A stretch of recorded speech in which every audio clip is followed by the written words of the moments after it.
Hello friends, I'm Dr. Swati Kanakia, Pediatric Hematologist Oncologist from Mumbai.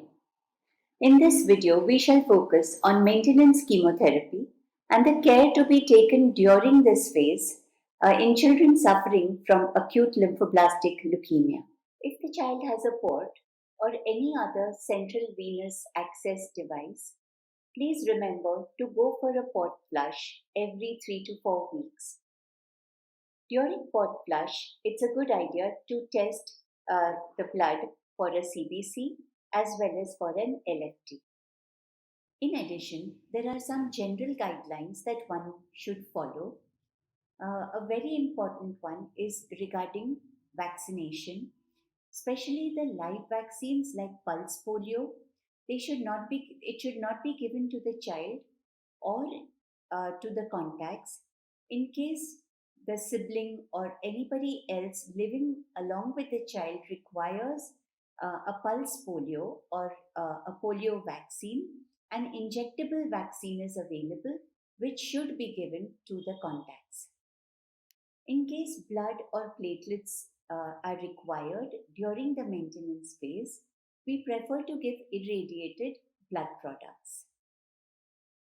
General hygiene is extremely important, friends, and therefore hand washing properly with soap and water is an absolute must.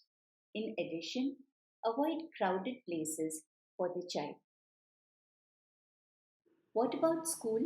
School is a very important aspect of the overall development of a child, and therefore the child must be sent to school during the maintenance phase.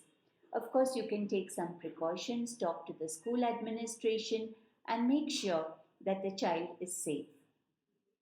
Diet is a very important aspect for any family. So the child can eat everything. There are no restrictions. However, the food should be cooked at home. Please don't give the child, food off the streets. If there is non-vegetarian food, it should be well cooked. Water should be boiled or filtered. In addition to the chemotherapy drugs, which we saw in the last video, there are 5 important things that one should give to the child.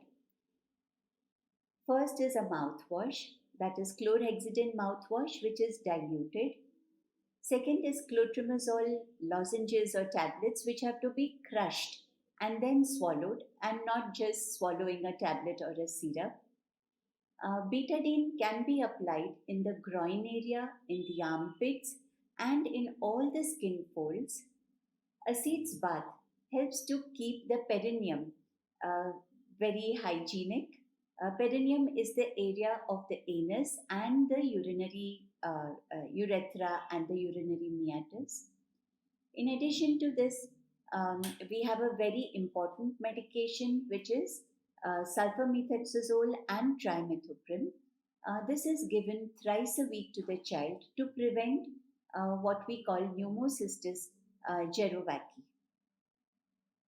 If the child develops a fever or a rash, which could be either chickenpox or measles, please contact your doctor immediately. Even if the child's friends or siblings or any contact has chickenpox, you have to call your doctor immediately so that they can give you acyclovir, which is a very good drug for treating chickenpox. These simple childhood infectious diseases become very serious in a child who is on maintenance chemotherapy because the child is compromised even now. There are certain symptoms which are very concerning, and you have to talk to your doctor immediately if you notice any of them. One is fever, second is redness of the eye or watering of the eye. Third is excessive appetite, not like what you saw during the steroid phase, but much more than that. And in boys, if there is a testicular swelling or an enlargement, which could be painless or it could, be a little painful also, in these cases, please contact your doctor immediately. Friends, I hope this video was useful. Please remember, this is an educational initiative. We wish to empower parents as well as patients with knowledge and hope that this will translate into better outcomes in the patients. Also, remember that this cannot substitute a consultation with your doctor and they should be approached at all times. Thank you.